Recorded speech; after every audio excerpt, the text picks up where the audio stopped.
Steph and Joe. Today, putting your business plan into action. Of course, in the know with Steph and Joe, brought to you through the financial support of our good friends over at Restoration One and Steph's Bookkeeping. That's with a PH, not two F's. I don't. Never Who's do out talking there? text. Who's out there putting two?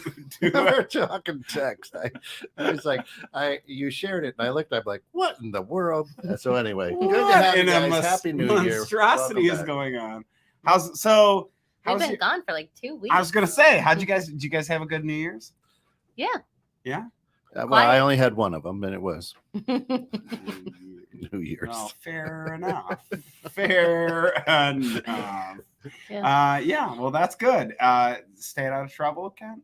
Yeah, I was quiet. Just hung out at home. Did you actually make it to midnight? Yep. Yeah, because I was dry all of 2022. I didn't have a drink. So at 12:05, just to make sure we were through any of the time zones, I had a glass of champagne to celebrate the victory of not having a drink of alcohol in 2022. And then you had a major headache. Yeah, I had that drink. I had that drink of champagne to go. I didn't miss anything. Yeah. And is it going to continue? And now that you did that, are you going to? Yeah, well, so the good news is a goal achieved no longer motivates, right? And the good news is I've created a habit that I don't need it, but I don't have to say no if I don't want to now, right? Because there were times last year where I was like, man, a glass of scotch right now would be great, right? And so I said, but it's July. I'm over halfway there, or it's October. I just have 3 more months. So it's kind of like running that marathon, Yeah, I want to quit, but I'm at mile 14, so I'm more than halfway. I really want to quit. Well, I'm at mile 20. Right. Yeah. Hit 23. But now I can. Yeah. All right. Yeah. I mean, I'm not drinking every day, nor did I. But yeah, I mean, yeah, it might have a drink of beer or wine. You're over it. Yeah, I'm over it. Hi, Mom. Nice. That's it. Hi, Mom. Happy New Year. I have to say it louder. Yeah. So she hears me in Arizona. Yeah. Steph, what'd you do over New Year's? We went to the early New Year's Eve party at Dave & Buster's. So it's from 4 to 7, and you do the champagne toast with ginger ale at 6 p.m. Nice. And then they give you like a game card, and some of the games are free, so you have unlimited gameplay on those, and then some of them need points. Skee ball. No, because it's a ticket game. But so some of them give points, and then you just go and whatever. So it was fun and quiet. And so you literally celebrated the UK New Year. Yeah, pretty much. Right? Yeah. I mean, 6 hours ahead. 6 hours. Yeah. Right. That's kind of fun. I actually envy that, and I'm gonna try. You and could do that at like the bowling alley too. Like a lot of bowling alleys do it. Next year. I liked it because all of our kids, they want to stay up and watch the New Year's, and I'm like, all right, fine. We'll do Australia's then. That's a new. Yeah. Well, we get like we get a party. They give you party hats and a picture booth and all sorts of stuff. Your girls would have loved it. They would have had so much fun. Cool. Super cute. Yeah, no. Maybe next year if we do it again. We stayed up and watched the New Year's ball drop, the Times Square, the big one, right? Like the big one. And then just didn't have as much pizzazz as it used to. It really doesn't anymore, but our kids loved it, and so they got to watch it. And like that was my tradition, was watching the ball drop on the TV, right? And just being at home. And so we watched the 11 o'clock ball drop. And then everybody went to bed and they're all asleep. And then I'm sitting up awake, getting ready, quote unquote, for bed. And I got the door cracked open and I hear like 2 doors down from my house. There's fireworks just launching off. We had a lot of fireworks. And I went, huh? And I looked at my watch and I went, oh, it's midnight.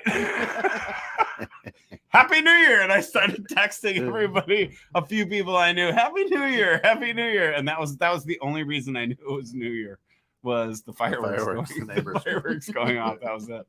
All right, let's talk. Yeah, it was good. Let's talk business plans. Do you guys have a business plan? Do you have a business plan?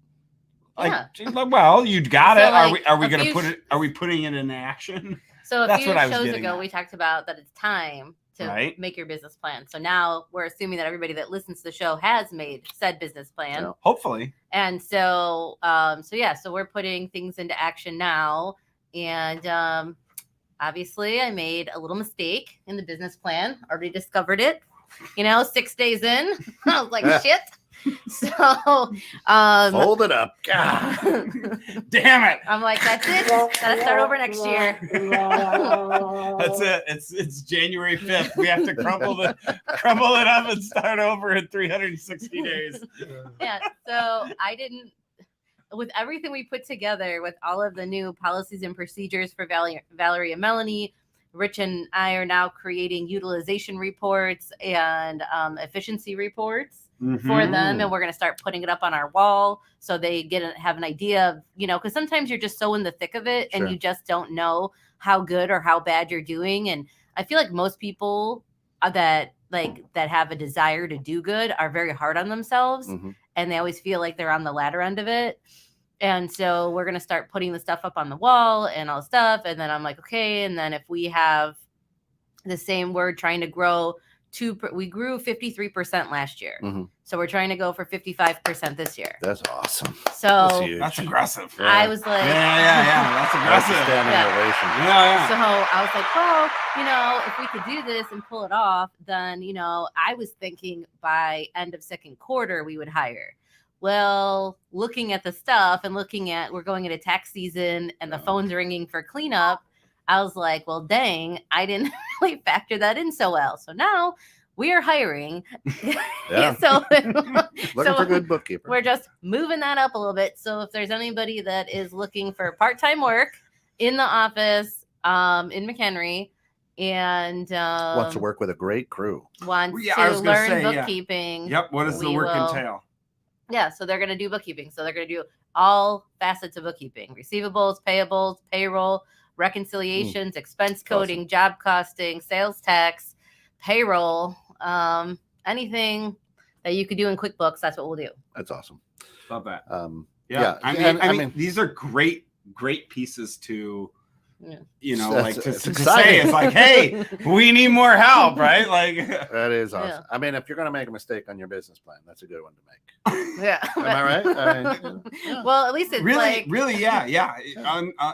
Underestimate what you really are going to be doing, right? Yeah. I say, oh shit, we need more help. We need more work. Well, so things are working though, all these reports that we put together. Valerie and Melanie super excited about it. We changed our Google campaign, so those are starting to produce. So things are starting to work, and we're like, and I was like, oh dang, I'm like, who's gonna do this? I'm like, because if I'm selling, who's doing this? now when you what made you come to that epiphany? I created a oh, hi Derek. Oh, the girls really loved the cookies that you and your daughter made. They ate them all. So they went. It's all about the cookie. They went quick. The cookie. But thank you very much. That was a great reference. Go ahead. So back to my question. We have a work list that I put together where there's the list of accounts that Valerie has, Melanie has, and that I have. And so I was putting together the work list and giving them an updated list from some people that we had signed, some people that we've lost, and et cetera, et cetera. And I don't know, there was more people on the list than I thought, I guess. It's a situation of being in the thick of it and not being able to be the overseer and stand back and look and say, oh my gosh, we got a lot more work than we do people. Labor, actual people do the work. Yeah, absolutely. Interesting. I mean, we're able to get it done and everything, but I'm just afraid to burn them out so early into our busy season, because this month is just the tester. February and March is what's gonna really kill us now. I mean, I guess.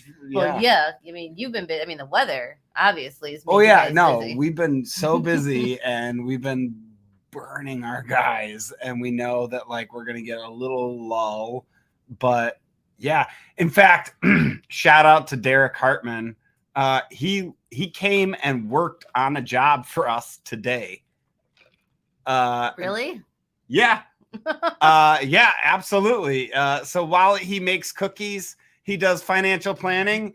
He shows up and lifts furniture and carries it away for you.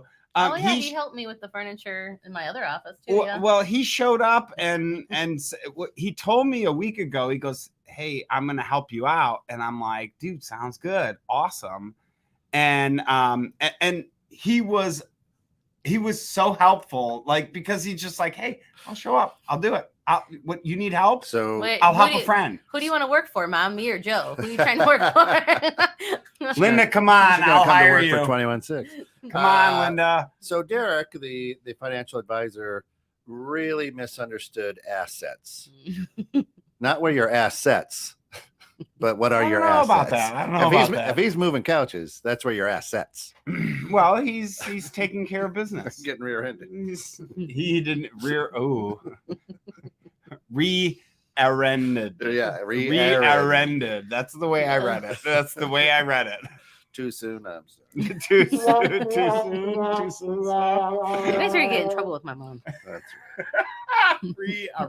Re-ended. Okay, so you start a business, you create a business plan, you go to set out, and you have this new year, you got this new business plan.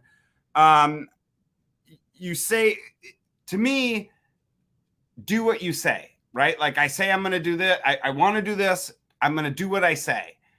How do you set that and say, I'm going to do what I say? Yes, Ken. No, I've got a question. So when that's done, I've got another question for you guys. Oh, okay. So my thought just is, when you set your goal, we have talked on this show before about SMART goals, and making sure that your goal is attainable. When you go out and get that, right, like that job, that thing, that whatever it is, when you go and do, are you trying to,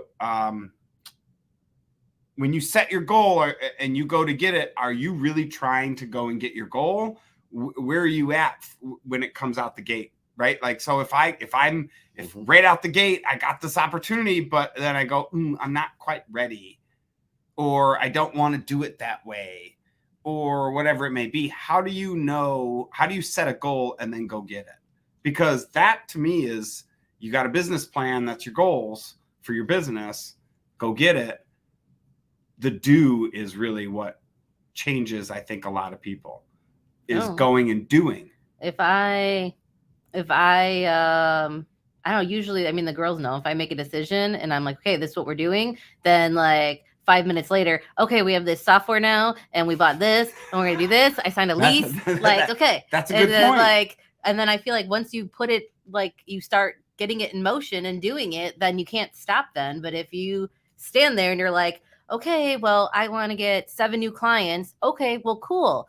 How are you going to get those 7 new clients? Are you going to edit your marketing budget through Google? Are you going to go to networking events? Are you going to join a networking group? Are you going to host a lunch and learn? There's like a bajillion different ways where you can get clients. So how are you going to get those 7? And I think people write down those big overview goals, but then they don't have in their outline, like, they'll have the 1, 2, 3, but they don't have the little ABC that goes under the 1 and then the ABC that goes under the 2. How to obtain those goals. Right. So for me, my question to you would be, you have that set goal, you go out there and get it. You're a doer. How do you adjust yourself to not be a doer and to set those goals, right? Where some people are goal setters and all about talking, but they can't turn and adjust themselves to do. I mean, I guess, I don't know, because I just, Fair? if I want it, then I just do. But I've been that way since I was a little kid. You're a doer. Yeah, so it's hard for me to think of the opposite, like, just to stand there and talk about it. There's people out there like, that I am not talk all an day armchair long, quarterback. but don't do anything. Like, I'll never be an armchair quarterback. Like, well, that's what I'm saying, though. Right, so I can't figure out how that will to talk make all that day work. long. Yeah, they'll talk all day long, but they won't do anything. Right? Like, that's where the old saying, analysis or paralysis by analysis or whatever. Right? Yeah. You just freeze because I've got to make sure it's right. It has to be perfect in the scripture. And then once I create the scripture, then I can go do. I mean, that happened to me last year with taxes. Like, I bailed. Like, I freaked out and I bailed. Like I got scared. I did a couple tax returns. Those people, it worked. They didn't go to jail. Nobody died. It was fine. I didn't get arrested. Like everything was fine. Like I just, you know, I had a moment, and so I freaked out moment. Yeah, so I gave up on it, and then I was like real mad at myself all year last year because like I don't want to give up because on something that I'm smart enough to do.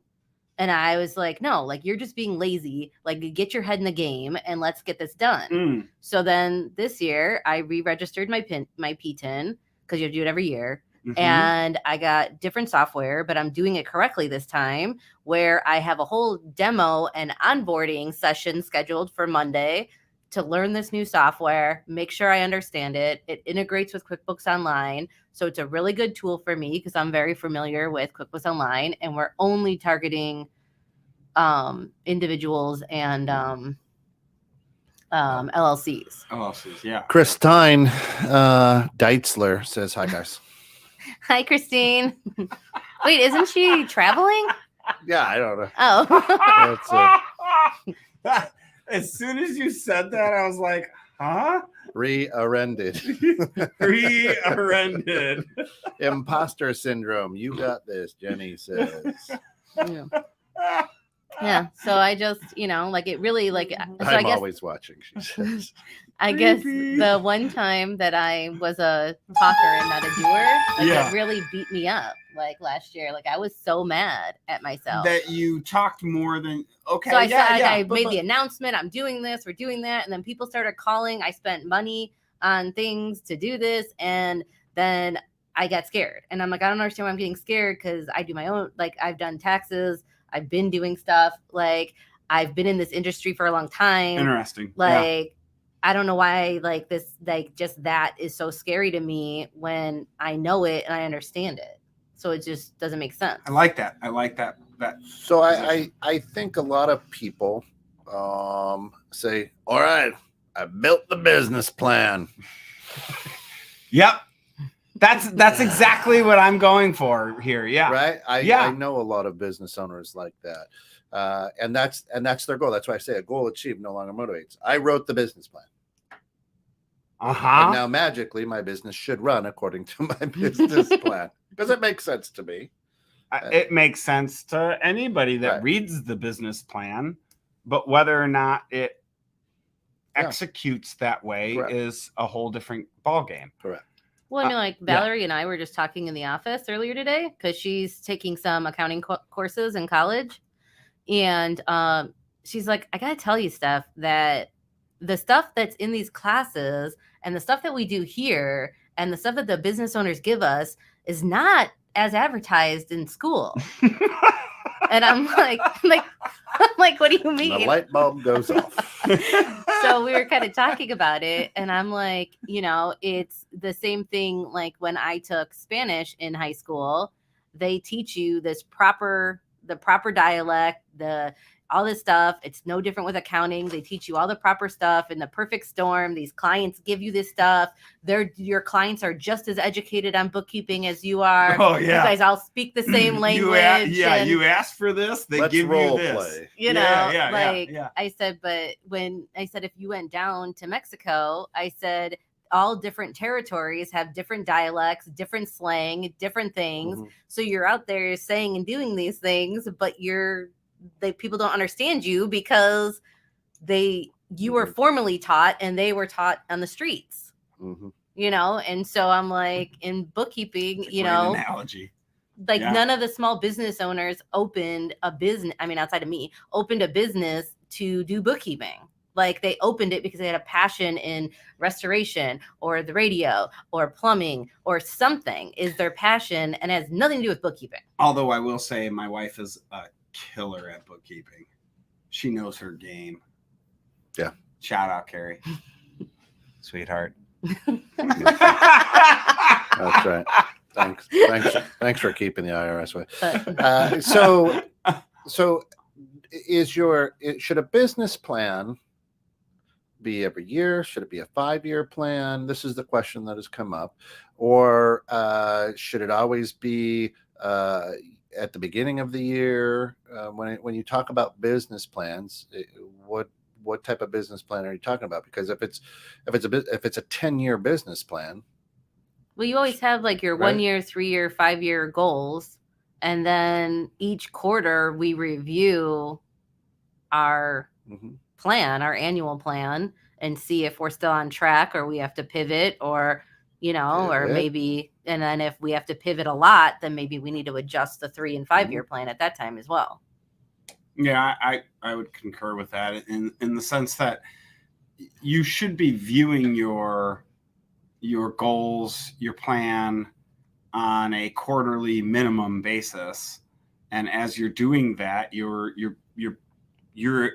could be adjusting. I don't like to adjust my goals. If I set a goal for 5 years, that's what I want my goal to be, right? I have to maybe adjust the plan to get to that goal, but I'm not necessarily adjusting my goals, if you will. Like the finish line? Right. Like the finish line's still there. I'm still looking at it, but you just zigged when you should have zigged. Yeah. And now I got a tree coming at me, so I got to zig again. And try and get to that finish line. So that's where I would think that now I really more think you got to adjust your plan to get to your goals, because I think, let's face it, you build what you want to do. You build these goals, but then a roadblock hits. COVID comes along, right? And sidelines all of us in some form or fashion. And now you have to readjust your plan, but that doesn't mean you can't get to your goal. That's my mindset. Okay. Plan versus goal. Oh, I do have bad news though. I forgot to share on the last show. Yeah. Speaking of goals and plans and things, I have to change one of my goals, because QuickBooks took away the $1 million room. What? Yep, that was not at the conference. They took it away. Back. Bitches. It'll come back. Now my whole Is it because there were too many people that hit $1 million? I don't know, but the room was too small for how many people were my there? whole purpose for having a business. Literally, that was your one goal when I first met you. I'm like, what's your one goal? You're like, hit $1 million and get into the QuickBooks $1 million room. That was your goal. Those bitches. To get into the champagne room. Well, let's find a way to get you your own champagne room somewhere around here and throw you your own party. So, is your business plan of the two of you, is it digital? Is it on paper? You say you only kind of peek at it once a quarter. Not necessarily. How we often? Peek at it more often. Yeah. How often do you guys pull it out? Well. Yeah. And And then look at the business plan. Right? How often is this a living, breathing document that you guys are always digging into, and it's frayed and it's got coffee stains on it? Thanks, Dawn. Hey, Dawn. I'd say mine is half hard copy, half in conversations with Rich and I. So it's like half and half. Yeah. Some in your head, some on paper. The things that specifically pertain to our staff is all on paper. So, like, for example, we wanted to change some of the stuff with client communication. So we set a set schedule for, on Tuesdays, you're going to do this. On Wednesdays, you have this. On, Friday and Monday, we're leaving at You're this building way. a plan. You're putting together that for this way, then we could have a better, faster pieces. Onboarding employee experience. Okay. And that's similar to what we're doing is hard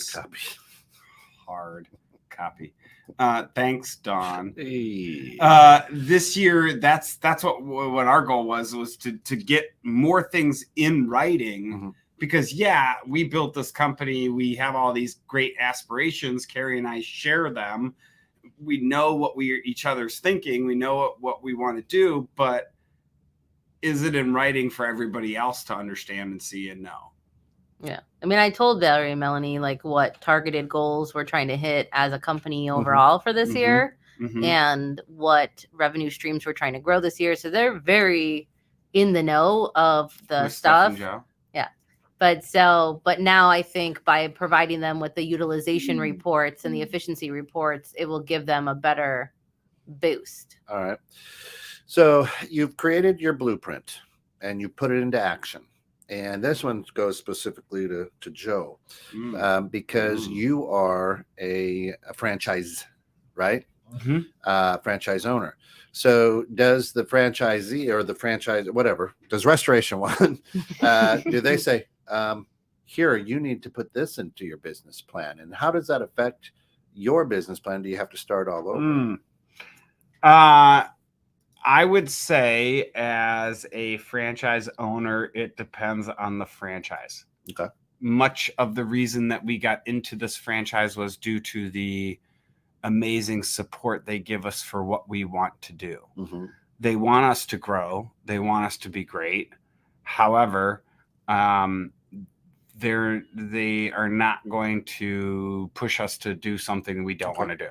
Right. But you have a lot of listeners, hundreds of thousands of listeners who may own McDonald's where they have a little stronger thumb, right? Totally. Yeah. Yeah. So which that to me is a tough thing, because if they want you to do certain things, first off, you should be understanding of that when you sign up for that. Yeah. Period. Yeah. That's it. After that, I mean, if you don't want to do that, get out. That's like working in a job. That would be like me working in a cube farm in a skyrise downtown. Yeah. I'm getting out. I don't belong there. Yeah. I mean, I would see how, like when I worked in subprime finance, our corporate office would give each branch manager the projected growth and an expectation for the year, and they had to hit those numbers or meet or beat them is basically what it was. But like you would see how stressed out they were sometimes at the end of the month or end of the quarter. It was a lot to take on sometimes, given the fact that some branch managers were more conservative than others and things like that. And then you have like this company, like our corporate office was in Iowa. So it wasn't even like they were here. There wasn't like boots on the ground. So to know like the market, like you weren't even here to put that projection together. And that to me, actually, Derek makes a point right there. In that point, like I think you really have to show all your employees what's going on, where you're going, all that kind of thing. Go ahead. Yeah. So Derek just says, do you think employees are more engaged when they know the top level goals? Does it depend on size of company, or does it just depend on their earning power? I mean, if we meet our goals, that doesn't affect their earning power. Like it is what it is. They know what their salary is, what their stuff is like. So I think, but they're also not part of the sales team though either. Correct. So sales is different. Sales is such a tough beast. I think it helps to know like what's going on. I think if I know what's going on, it helps me to be motivated when I was an employee of a company. Our employees do better when we share the goals. They know what the entire company is trying to achieve. They perform because they feel integrated into this, what we're doing. Yeah. Right. So I don't know what the bank's goals are, but I know what the bank's vision is, and I can buy into the vision. I don't necessarily need to know what the goals are. Now I'm the head. What if the goals are against yours? Well, that's why I say I at the bank, I'm the head of the department, right? I report to the CEO. And I have a business plan for my department. Okay. And I just have to run. I've got to create the business plan for what I see fit for my department. Right. If the CEO says this doesn't fit in with our plan or our goals, then he'll let me know. Right. But my team has to be sold on the vision, the corporate vision, not necessarily the corporate goals. So I think it does depend on the size of the company or where you're at, because I don't know. When I worked for Chase, I don't know what the corporate goals were. Right. Did you know the vision? Sure. You knew the mission, you knew the vision. Right. So mission and vision are essential to the entire company. Right. Whether I didn't know Jamie Dimon's business plan for whether or not they hit their goals. So in my mind, I actually see that Oh, you're right. No, you're right. All right. You see what I'm saying? Yeah. So damn you, Kent. So I think that, see, like my business plan for over at the bank is on 2 or 3 pages. I look at it, I scribble on it, I write thoughts. Totally. Right. I mean, it's a living, breathing thing. And when I find myself sitting at my desk, staring off at the wall going, I pull it out, the business plan. And and I say, oh man, here, I need to reach out to, or I need to do this. And it jump starts me again from does the mission and values of the company change? No, not of the company. No. I think that once we get like that layer of middle management, or that little like gap between me and the staff directly, then they have to come up with like a plan and expectation for their team and all that, then I think, I would probably share the higher level goals with my management team, and not maybe the boots on the ground so much, but we're just not there at that point. I agree with that, in the sense that all the mission and vision should be, or mission and values should be understood by the entire company. That should be plastered on the wall. Everybody in the company should know that, because if they know that, then you know where you're going. Right. Minimum. Right. I don't need to know how the car works. I just need to get in the car and make sure we're, get me. Jenny says, I would assume employees are more engaged when it benefits them, such as pay, bonus, etc., regardless of the company goals. I don't know. I've never been an employee that's motivated by Hey, Eric. Eric's wearing his bedazzled pants. Happy Friday. Oh, that was random. I've never been like a employee or person that's motivated by pay or bonus. Like, I like projects. Well, but you guys are true entrepreneurs. So like, it's hard. I know that some people are motivated, by you all love the risk, pay and the bonus and all that. But I've worked other jobs before that are regular jobs, and give me a goal, I'm gonna go get that goal. I don't care what I get paid. Pay me whatever. Give me a goal. I'm gonna go achieve that goal. So you do care what you get, but that's a whole different show. Yeah. No. I don't care if do I get a bonus off of my goal? Well, no, I didn't say yes or no. It doesn't matter. You get paid for what you do at Restoration One. Well, at Restoration One, but I mean, like, I have taken jobs that have offered me less pay but more flexibility. And flexibility was way more valuable to me at that time in my life than the dollar. Yeah, it allows you to not get rear-ended. So I mean, so like right now, at Christmas, I was able to talk with a lot of my nieces and nephews in their mid-20s, right, early 30s, and they all want, hey, I'm looking for a job I can work at my home. I want to work remote. I want to work, all of them. I want to be able to work remote. That's that's bee's knees. I hated that so much. Oh, I love you. Right? Great. Yeah. So I got so many words. Yeah. So a lot of the workforce now is like, I just want to buy into the vision. I don't care what the business plan is. Just give me the vision and let me work from home. What if you can't get hired by somebody that works remote? What if you have to work at McDonald's where you have to be on scene? You can't serve the drive-through remote. Right. Well, they have robots now. Yeah. Like, what was it? Not in Cary, Illinois. Mac from Gold Shield. Yeah. Yeah. He was saying that when he went to Poland. Yeah. It's just like a little conveyor belt with like robots. There's not one person in the whole McDonald's. It puts it together, brings it right out to you. You just order at a kiosk, and then it opens a thing, and then out comes the little burger. Well, I don't know about that one. It's like crazy, but like, yeah, like I mean, like I it's understand. Like sushi station. Yeah. Just comes around a little train. Like, I understand it's limiting my talent pool by being a business owner that wants non-remote employees. I understand that it limits my talent pool, but I like seeing the people, talking to them, being in the same office as them. I don't want people necessarily working from home. I think it it's depressing working from home. I think you lose a lot of your people skills, your interaction skills, your charisma.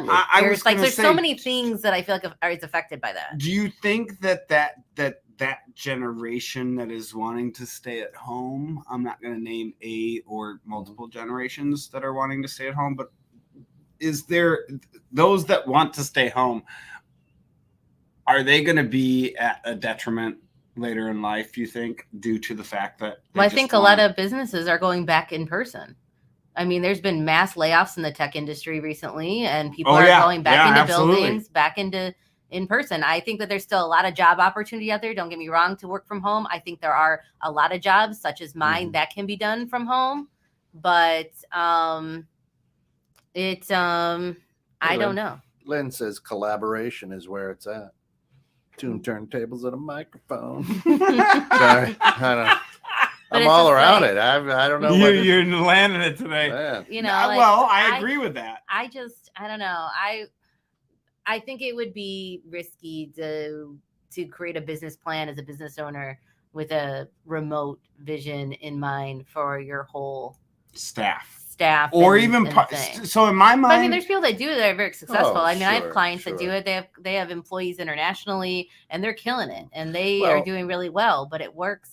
Well, everything is cyclical, right? Because at one time, remember, Google popped in, and everybody needed to have the open, no cubicles, and everybody love on each other, stand-up desk, and free granola, the sleeping eggs, free granola. You know what I mean?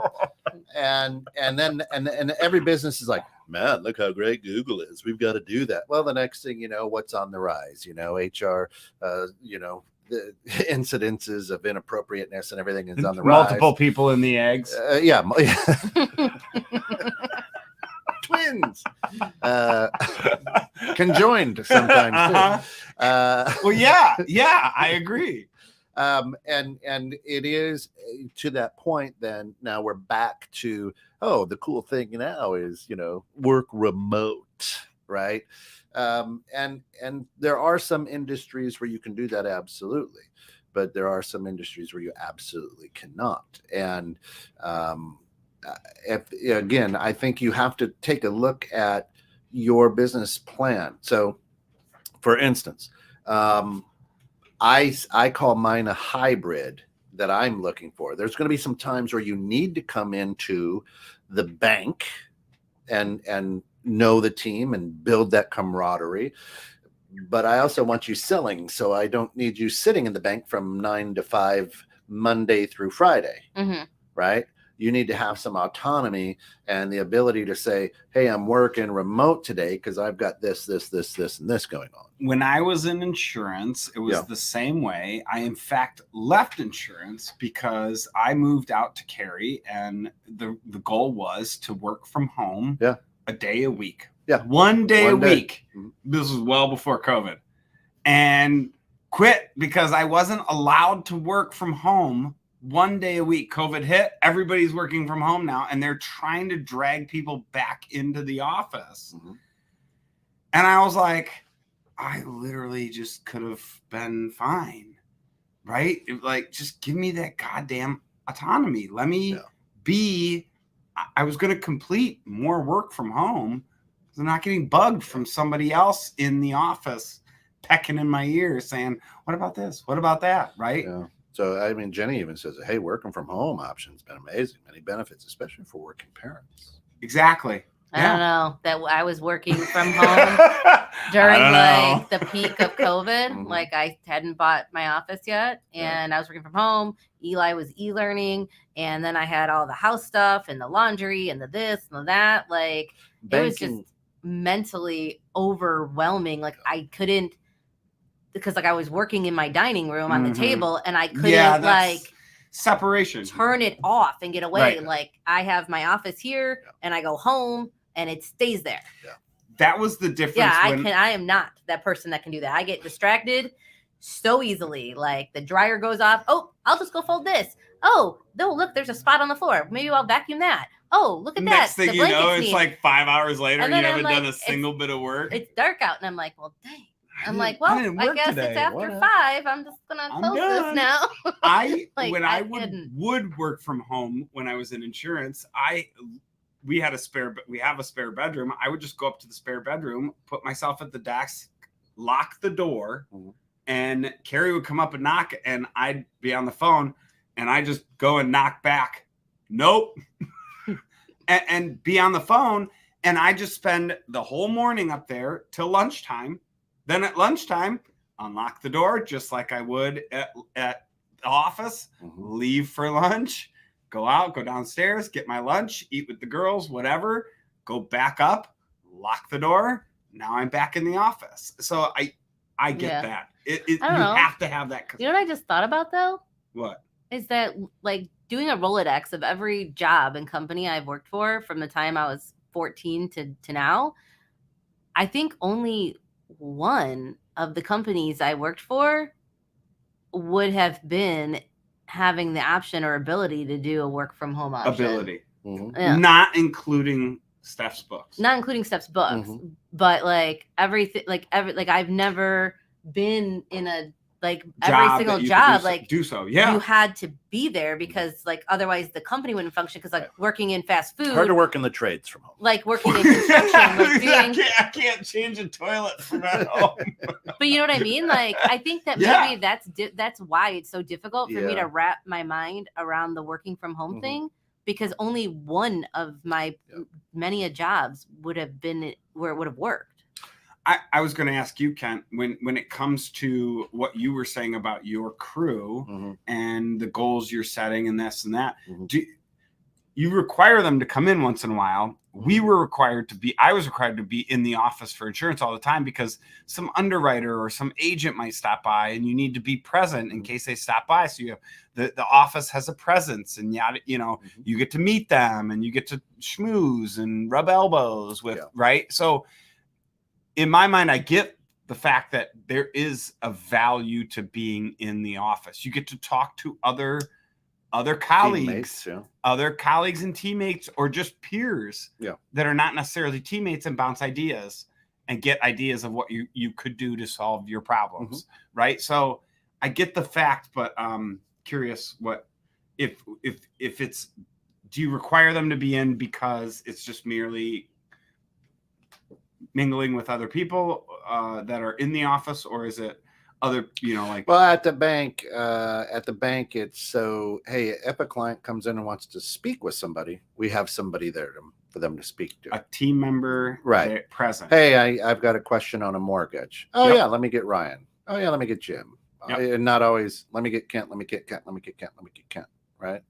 Totally. So it's having a presence in the office, in the actual bank to be there. So I say, hey, pick a day in the week that you're gonna spend office hours. I said, all I'm asking is one solid. I don't care if you come in every day, but I want one day where the entire retail team will know, oh hey, this is Ryan's day. So if somebody comes, I was gonna say, what if everybody says I take Monday? Yeah, no. And does Kent get Tuesday through Friday? Yeah, it doesn't work. I mean, I gave Valerie and Melanie an option though to do a hybrid role where they would work part from home and part from the office. And they said, no, thank you, that they want to be in the office.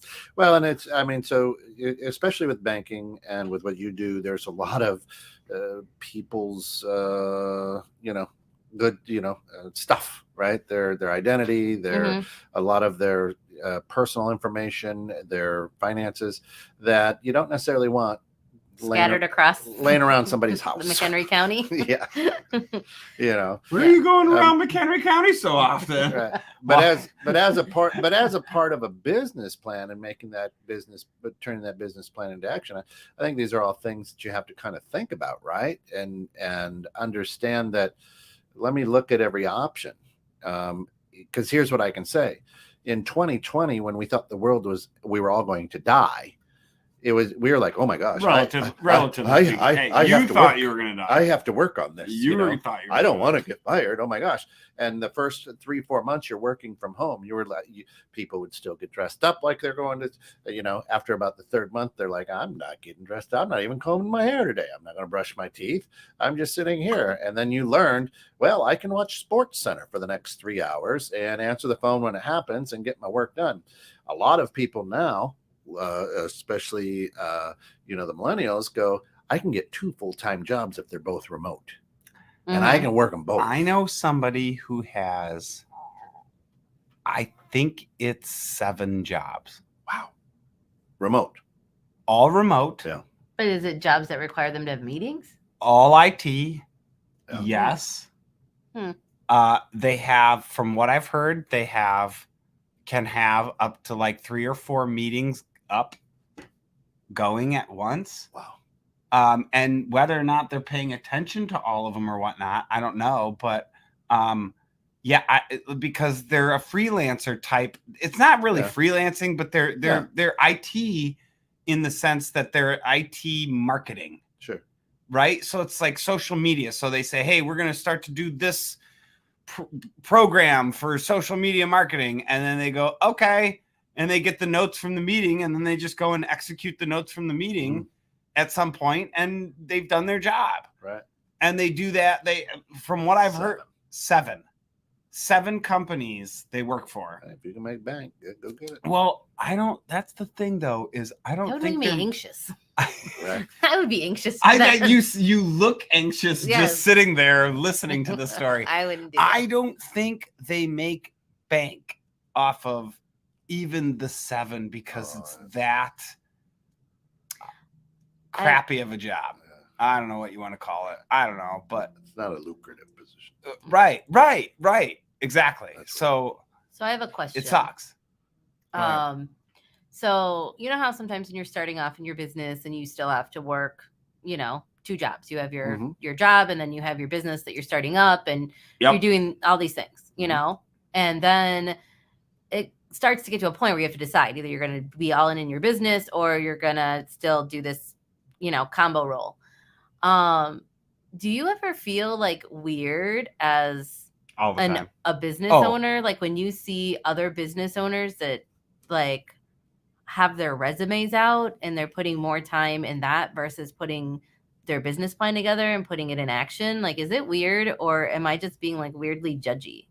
No, I mean, everybody has to do what's best for them. I don't think you're being weirdly judgy, because to me, if you have a business, you're out there trying to get a job, you're not all in. Period. Like, I think that there's I'll say that to say that Carrie and I started our business. We got the SBA loan.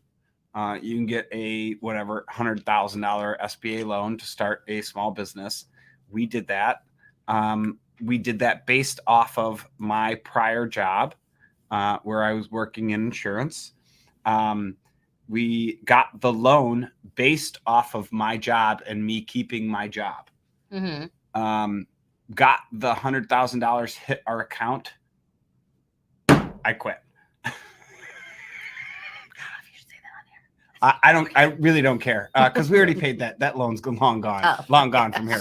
But if you're not all in my mind, if you don't we got the money, great. I have the money to start my business. I quit my job because now I have no other choice but to commit to my business. So let me answer that if I can. DDOE was formed back in 2018, so we're 5 years old in March. Who's that? That's the mother station for the radio 21, station 21 that you're on. I don't know what. Yeah, DDOE is a daily dose check, of encouragement. Like the payment that you made, that's where that was. Well, I don't know. I don't know. He made me write it out. Thank you. I did, didn't I? Yeah, I made him know. write it out. I don't know. So and I still have not. So to answer you're right. You're not ever 100% in if you've got another one. Now, when I say that, the roles were never clearly defined between the partners, right? Before. So the business plan was never really executed and never executed well. Mm-hmm. I've killed off a couple of partners. Don't say. And it's a new year. Oh, and by the way, it's a new year. Yeah, our thoughts go out to Coach. Because, oh my God! Don't say that. Because he had his carotids taken care of today, so we're praying that went well. and he's got quadruple bypass coming up on Monday, and we pray that goes well. And I asked him, I said, listen, you just have to break the jinx. That's all, buddy. I'm asking you, break the jinx. Come on, coach. So it's 3 for 3, and I'm closing this baby down. We're done. Listen, I'm young. I'll come in. Right? No. Pete wasn't old. Yeah, he was 55. I'm younger than that. Okay.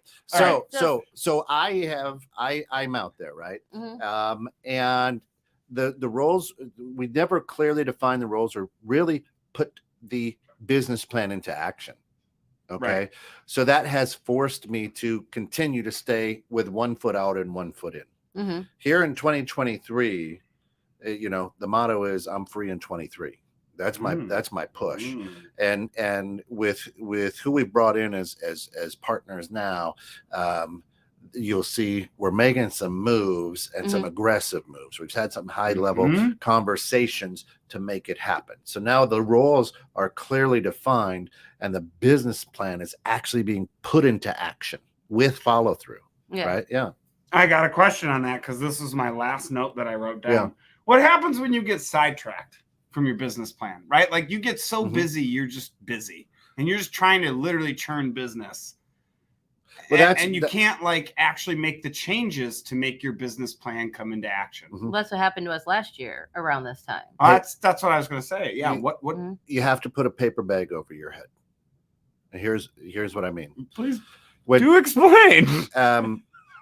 You can stand in front of a mirror naked without a paper bag over your head, and your mind goes, hey, this is me. And you look at it and go, I like what I see. You put a paper bag over your head, cut out the eyes, and you look and your brain doesn't recognize it's you. And now I'm all of a sudden the fat guy at the YMCA that doesn't look so good, right? You have to be truthful with yourself. No, I'm not. No, you're not the fat guy, but you're the skinny, maybe homeless guy is what your brain says, right? I don't know. Right? All right, fair. Right? Fair. like Listen, I just shaved. Yeah, I'm not you the look like a homeless baby. guy anymore. You look like a baby. Baby. But the truth is, you have to open up that business plan when you get sidetracked. And you have to be brutally honest with yourself and go, you got to put the paper bag on and look at it through somebody else's eyes and go, man, I'm getting sidetracked. And I got to get back to this. I've done it several times. The one at the bank. We had a show with consultants. Yeah. Is that where you bring a consultant in? Is if you're at that point where you can't see past? Talk to your spouse. Your spouse will straighten you out all the time. Of course. Hey. Well, my spouse is in my all business of our with me. Are like, you're an idiot, right? Well, my spouse is in my business with me, so and I have to. We met with Steph and Alice goes home. No, because she's like, how can you run this and you haven't done? I said, well, I don't know. I just kind of know what's going on. Like, God, Rich and I both talked about the whole like consultant thing, because I know I wasn't here for that show. Yeah. And Rich and I had like a side conversation about it. And for me, and even his type of personality as well, it would be too difficult. I don't think that we would be successful with a consultant because, one, I don't like being told what to do. Two, True. If I don't agree with you, like if you can't sell me enough on something for me to agree with you, then I think you're just a fucking moron. So now I'm just going to pay money to you to fight with you. And I can just do that for free with Rich. You know? Like, so like if I'm going to be honest about me and myself, I couldn't do it. I shouldn't say that. Okay, no, I'm gonna. You know, like Robert Clark posted on Facebook some like midget wrestling. You could actually get paid to fight with somebody. But you know what I mean? Like I couldn't bring an outside consultant in because I just don't know if I would be that open. I'm not saying that I know everything by any means. Yeah. I've fallen hard since opening a business. Totally. But I just don't know. Like it would have to be somebody that specifically specializes in bookkeeping firms for me to do that, because I think there's so many people out there that are consultants and they just have this broad stroke of every industry. I can improve your and business it just by doesn't 10%. work. Right. Yeah. So that's literally what Carrie and I did for hiring our consultant was, we need somebody who specializes in restoration companies because We're not looking to get past that Yeah. first little stage of you're a little entrepreneur, a nice, cute little business. Yeah, but no, what's good for your business and plan is not going to be the same for mine, which Correct. is not going to be the same for Kent. Right. Yeah. So it's like you need somebody that specializes. And when someone's you need a radio consultant, Right. radio station consultant. You need a bookkeeper. Yeah. We hired a restoration consultant. Wheels consult for anybody. Right. Andrew Casaccio says, I have 3 companies and a job. I'm 100% in all of them. It's a mindset. That's true. Roughly. Well, it takes a person. Roughly. It takes a person to do that, right? And it all depends on the goals you have. But again, in those businesses, it's very clearly defined. Here's what you do. Here's what I do. Here's, you know what I'm saying? Mm-hmm. And when there's that clarification on that business plan, I think you can do that. Yeah. Right. But at some point in this combination, and Joe, I'm probably going where you want to go. At some point, all of a sudden that job stops getting a little, maybe 40%. You know what I mean? You start dropping it. Well, right. Not only that, but or one of the businesses does, because you're if you have 3 companies and a job and you are 100% in all of them, that means that you have 400% to give. Mm-hmm. There's no way to give 400%. You're either giving 100% or less. I mean, like, because I That's know, it. like when I had, like when I had a job and I had Steph's books, it was getting to a tipping point where I was only going to be able to grow Steph's books to this dollar amount of revenue. Yeah. So then I had to make a choice. Well, really, Rich kind of made the choice for me because he just like kind of pushed me into it. But it worked. Way to go, Rich. Way to go, Rich. But not in a Tina Turner and I. But you know what I mean? Like, it just gets to that point let's where be real here. You know, you have to make a choice. Do I want my business to be this and I'm comfortable and happy with this size? Mm-hmm. I'm going to be a 1-woman show and this is what I'm doing. Mm-hmm. Or, you know, do I go all in and expand and have a team and do more? But I'm going to go back, and it depends. And again, it depends the type of company. It depends the industry. It depends on everything. Right? Because I could create a CRM business that is automated and I don't ever have to do anything, right? It's all drip campaigns or whatever. And every once in a while I can be 100% in and I just got to go in and change, you know what I mean? So it really depends on the industry. Hang on. Hang on. Question to that. Yep. So you create this drip campaign for one company, right? And you got this CRM doodad, hoobity what, whatever, right? Yep. Right? And you plop out your CRM widget. So you get one, your company. Now you're gonna go get another one. Oh, sure. So let's. So then after you get that another one, you're gonna go get another one. Let's take a look at Shark Tank. Look at all the businesses that those people own. But are you telling me they can't give 100% to everyone? They don't.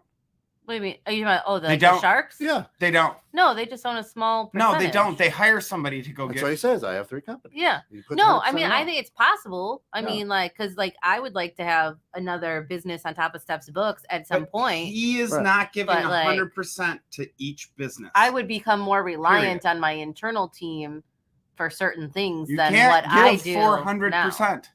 Which is fine. There's not a problem with that. Right. My whole thing originally is I just think it's weird to me, not that if you're a business owner and you have a job and a business, but if you continue, like, let's say you lost your job and then you continue to find job after job after job and you don't ever really go all in on your business. Like then I think it's kind of weird and your job is, or your business is more of a hobby that makes money. Absolutely, 100%. You know, and that's fine if that works for people. I'm not judging anybody for it. I'm just curious. Here at the station, that is what it was. It is self-sustaining, right? It makes a little bit of money. It's enjoyable. We've reached millions of people around the world. It's really cool. And there it was. Totally. Right? Totally. Now, had the business plan been followed and the roles clearly defined at the beginning, I may not be working at the bank today. Right. Right. Totally. Because I would have said, okay, here we go.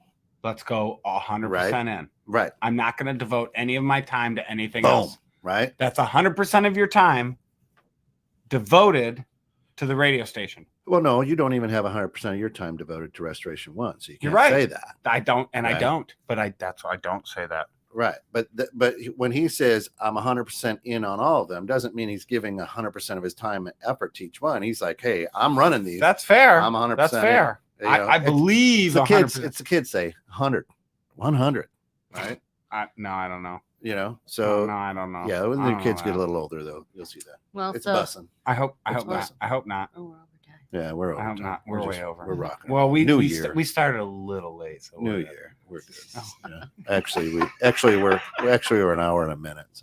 So. But next week We're good. We're good. We're So, good. a couple shows that we have lined up. Yes. We have next week we're going to talk social media and kind of how to conduct yourself as a business on social media, but also as a business owner.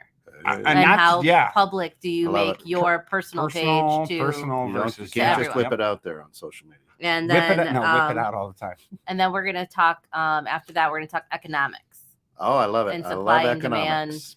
and stuff like that. And then the 27th we're probably going to switch it up because I'll I'm be out of going to be town. missing Joe. So if anybody Ah. wants to be a co-host on the 27th, we are going to be looking. And then come February, we're talking inside jokes. We're going to bring Robert Clark into the studio.